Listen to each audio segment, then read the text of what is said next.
Hi there and welcome to Station Road. Now this is my last video for the year, so I thought I'd do kind of an interesting video which is essentially about applying Railtec transfers to a freshly painted locomotive, thus being the Class 37 from Bachmann.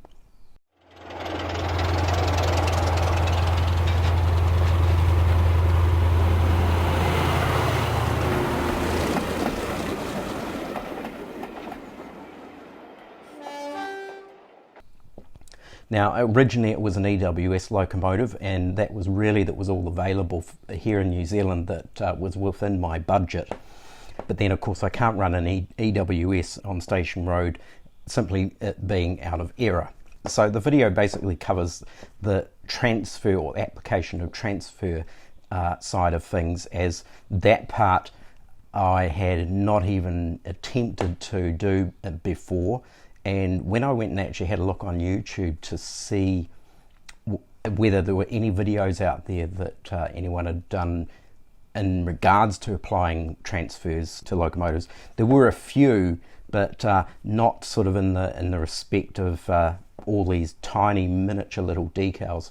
I also don't own an airbrush or any of that kind of system, so I have cheated and used spray cans to respray the locomotive. Now I haven't actually included this in the video because I didn't actually take any footage of that, but essentially I used Tamiya spray cans in various colours, and I know that they're not prototypical colours, and there may be people out there saying that this is sacrilege for me to paint a locomotive in non-prototypical colours, but I'm not after the absolute nth detail of the layout. I want it to look good. I want it to have a good finish, and for it to be close. And admittedly, the British green from Tamiya is actually a very close match to the BR green, particularly once you've actually applied these a matte lacquer over the top of it. Once that's applied, it dulls the green down a bit, and it actually fits in very close to a lot of my other rolling stock in locomotives. I think what we'll do now is we'll switch over to the footage that I took applying the transfers, and hopefully that will give you an idea of how it sort of works. A lot of people do say that when applying these transfers, and they're very fine and extremely well detailed, is not to panic. That I tried not to, but on occasion did panic, but it actually turned out reasonably okay, and we'll switch over to that now and I will see you at the end. So here we have the Class 37 shell, which I painted a few days ago. Just to let everyone on a wee secret, I didn't use any airbrush. This was actually all done with Tamiya spray cans. So it's not prototypical colours, unfortunately, but I'm really not too fussed about it. And with a bit of reasonably okay masking, I think it's come out pretty good. But anyway, let's have a go at these transfers. So they are Railtec transfers, and I have noted a few videos, and I think actually New Junction have done a couple of videos using Railtec transfers, so that was sort of helpful.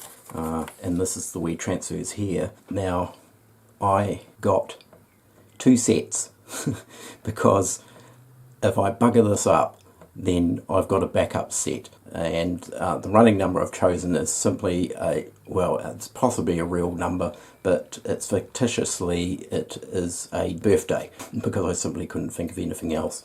But it is within the range of running numbers that were actually introduced. So let's give it a go. Now, first of all, what I'm actually going to do is, because it's just a piece of plastic here, which I actually did a test spray on with the green plus a satin overcoat. So it may or may not work on this, because they do say that you're supposed to apply these transfers to a glossy surface, which of course the locomotive is. in the gloss finish, because essentially what I'm going to do is once these transfers are on, then the whole shell will get a coat of matte clear spray over it just to seal everything in. So we'll have a go at a transfer on this piece here and just see how it goes, because I've never done these before, and the idea is that we will do it with the video running. So so if I bugger this up, then it will be for everyone to see. So we'll get these out of here.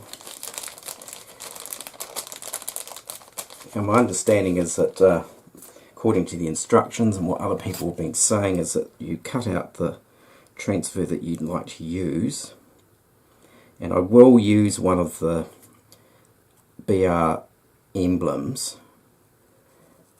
as that will probably be the trickiest. They're quite large. I mean, they're not large, but they look like they potentially have got more they run more risk of getting all crinkled up. So apparently got our water here. Just move this over, and apparently you just pop that into the water, and I think most definitely pop it in the water and keep it face up, because then you'll actually get to see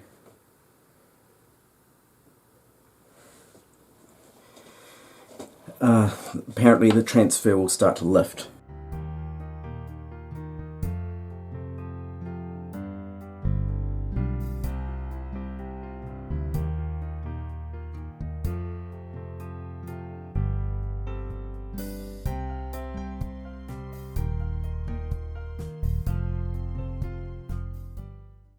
So I'm just going to check it now. Just give it a bit of a I'd say it's probably, I can just start to see it lifting on the edges, so we might just get it out.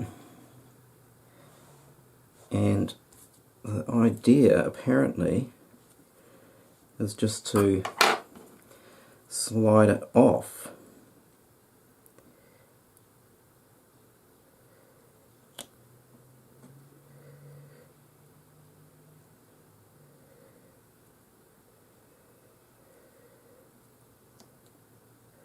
Slide the card out from underneath.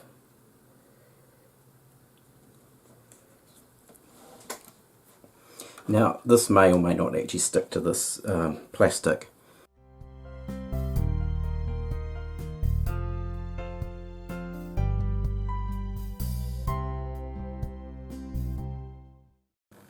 So there's our transfer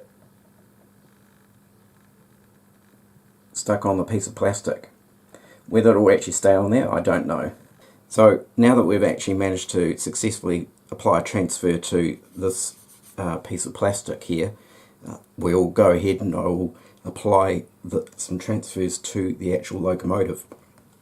So with our body or shell of the locomotive, the first thing is to examine the position of where logos and running numbers and warning decals and all of that end up actually going. So I have got some photos here.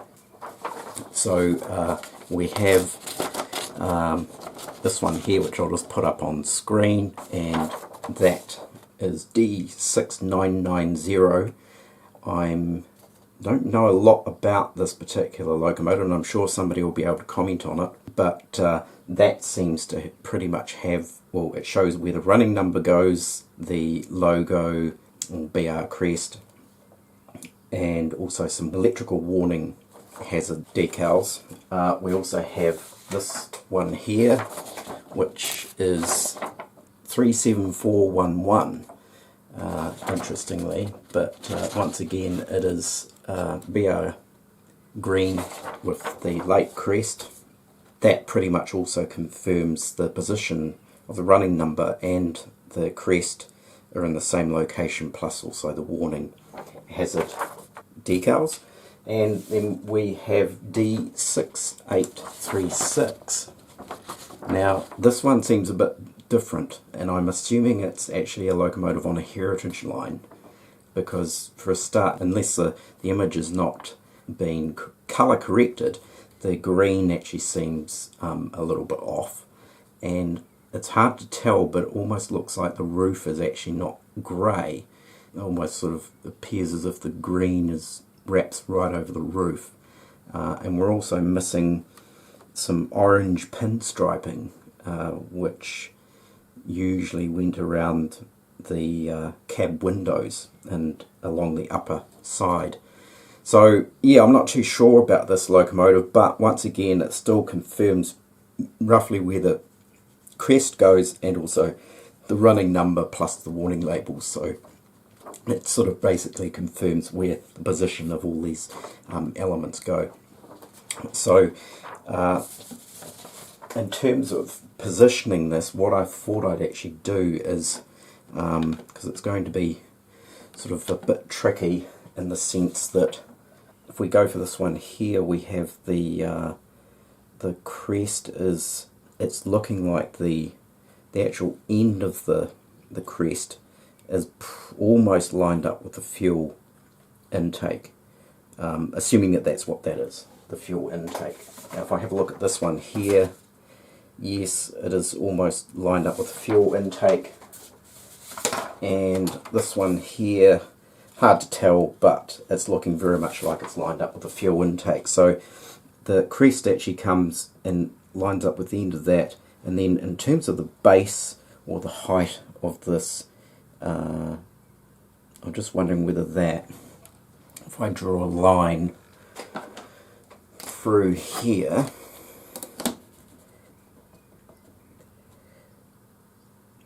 so if I draw a line on the bottom of those vents there, we seem to have it lined, fitting the top of the crest actually touches the bottom of these vents, and it touches to the edge of the fuel intake there. So what have we got here? I don't know whether that is a fuel intake. Somebody will have to correct me what that little cavity is. This one here, what have we got here? That one there. That's possibly slightly higher, but then it doesn't have a nameplate on it, which is interesting. See, if I draw a line through here, through the bottom of those vents,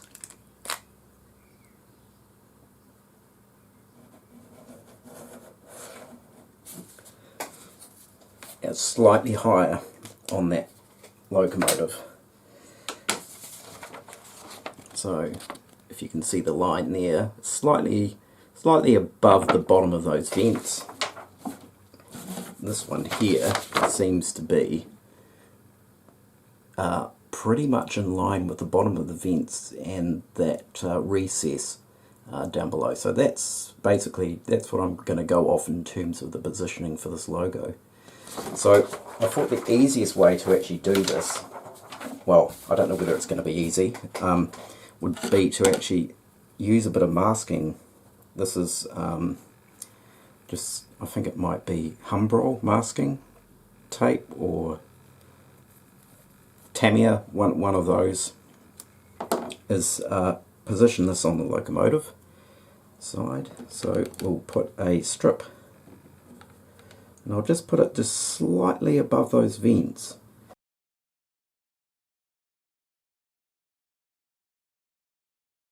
So essentially our logo is going to, our crest will fit in here and it will butt up to that edge and that edge. And once it's in position, this also gives me a level line as well, so that we actually do get this crest on straight, and hopefully this will work quite nicely as a guide to position the crest. Right, so let's try this.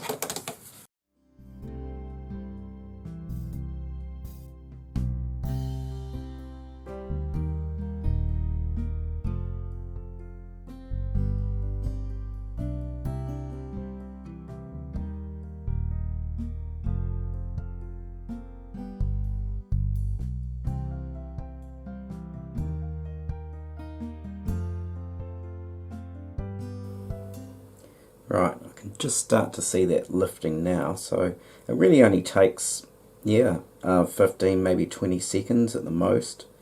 Now I've got to make sure that when we get it out, it's probably easiest if we get it out the right way up.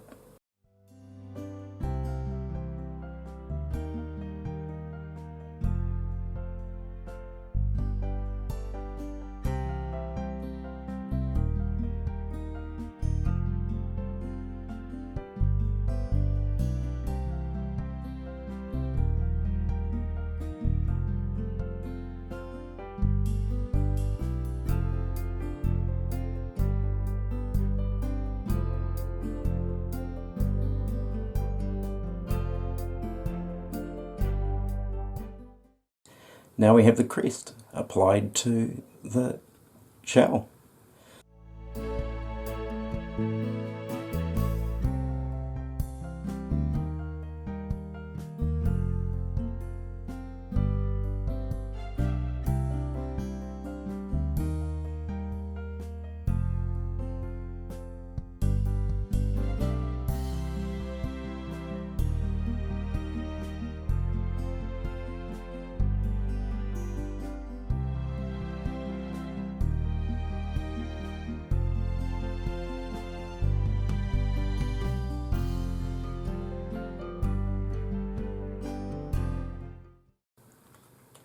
Right, now we'll have a crack at the running numbers, even smaller, and we'll see how this goes.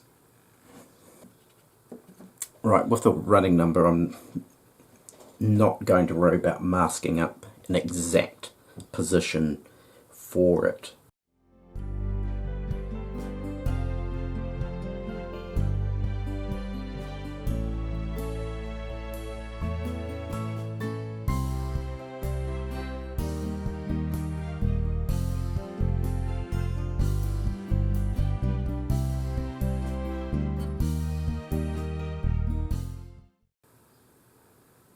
So there we have the running number in there. I think that's pretty good. Of course, it's looking far too clean and too white. We definitely have to do some weathering once this is all finished.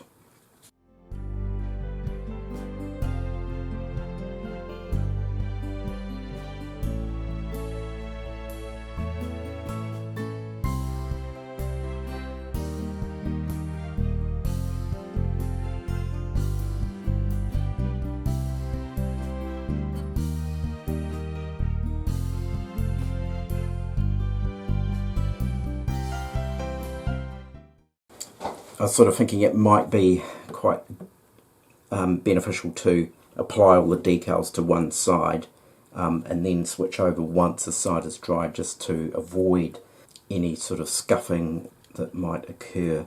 So although I've done that logo on that side, I'll do the hazard symbols, and we have positions for these. We have three, four.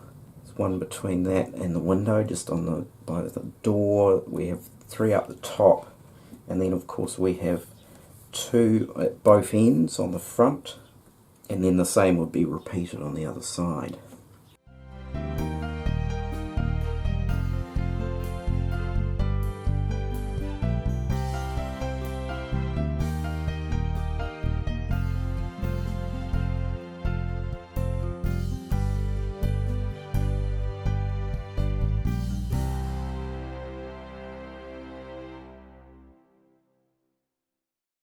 I hope you enjoyed that. I certainly hope that maybe for those who are thinking about re-liverying a locomotive or a wagon or a coach, that it isn't actually as daunting as what I thought it would be in terms of applying the transfers, and also actually for them to look the part and actually look pretty good. So here we'll just take a closer look at it, and I'll just swivel this around, and as you can see, it's come out pretty well.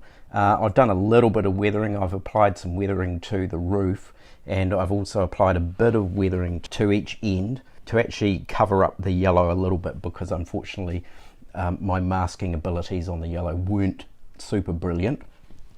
but I'm still actually reasonably happy with it, considering this is actually the first locomotive I've ever resprayed and re-liveried using good old Tamiya spray cans.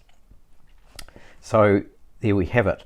And as you probably saw in some of the comments throughout the video there, that I'd actually didn't realise that two of the example Class 37s that I was referring to for position of crests and running numbers and so forth was in fact actually one locomotive. And the interesting thing is that it was apparently, according to a bit of research on the internet, it was actually originally an EWS livery Class 37 anyway. And then I actually noticed that on here, the original Bachmann box that I actually have, we have it's a Transrail livery photograph of the Class 37, and its number is 37411. So obviously the 37411 has actually been through a lot of different liveries. I think that pretty much covers it. The other thing I'd like to say is, once again, thank you to all the new subscribers to the channel. It's absolutely fantastic, and keep those comments coming in. I really would love to hear from people.